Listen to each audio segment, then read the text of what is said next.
Hello, today is July 7th, 2021, and the time is 8:08 a.m. For anyone who has been following my story will understand what this is about. I just got this today.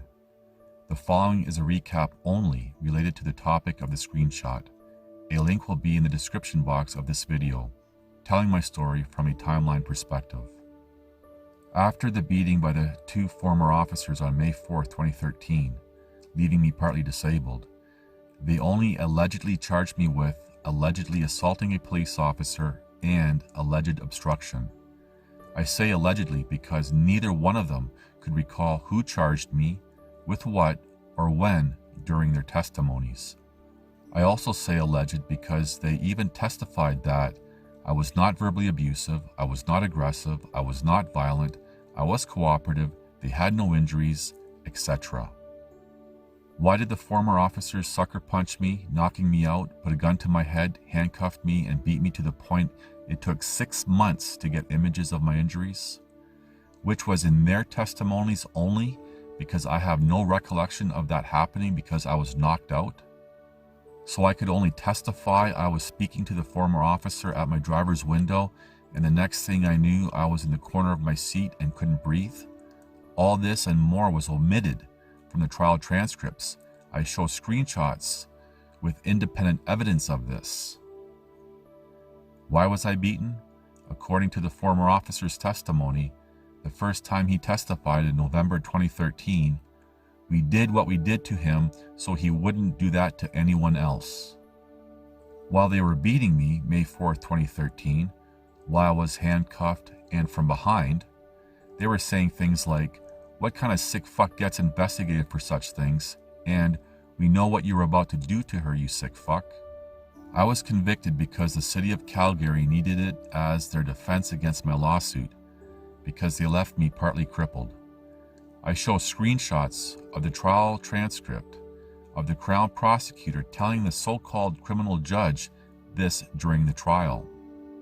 The so-called criminal trial judge used the following reasons to convict me: hurting the one former officer's feelings, and attempted to use the moment when I was coming to, after being knocked out, when I allegedly grabbed the one former officer's wrist as he was choking me while I was knocked out and couldn't breathe, as testified by them. I couldn't admit or deny grabbing the former officer's wrist as I was coming to because I have no recollection of being knocked out. The judge took the liberty to turn that into a form of admission. My post-traumatic stress was extreme in 2013. I couldn't even make a coherent sentence. I wasn't eligible for legal aid because the Crown prosecutor wasn't seeking jail time. Plus, I had to reply to the restraining order the false accuser female had against me, who was, along with others, asking me for help regarding what was going on behind the scenes of the mental health organization. You can't make this stuff up. I couldn't afford to retain a lawyer properly, so I paid my first lawyer a few $100s. He told me I get what I pay for a defense. I hadn't worked since December 2012 because the second executive director was blackballing me with other employers who sought me out. Thus, my plan was to return back to my province of origin in June 2013.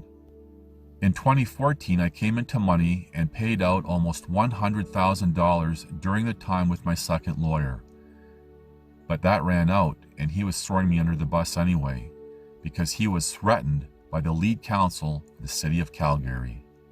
In 2015, I took over the trial to its conclusion in 2016.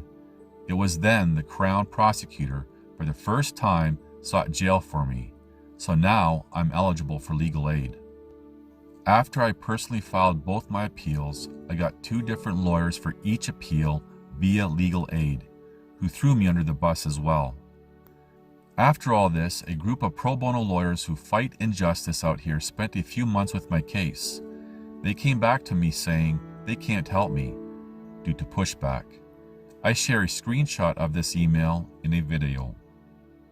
Not only am I living with being crippled and post-traumatic stress, a wrongful criminal record I can't afford a pardon for, all the money spent fighting this, years of lost income, life shattered, and allegedly still owing Alberta Health Services for medical stuff, but legal aid expects me to pay them back on top of everything else. I have no food, no gas, and no supplies, and even if I had the money to repay these alleged debts, I wouldn't. And before anyone pats me on the back, remember, they can enforce the alleged debts with violence using the police. This is far from over for me, as I'm still living in the injustice. This is why I can't move forward in my life and leave it all behind me. I have no way out of this. Perhaps I should just leave this world.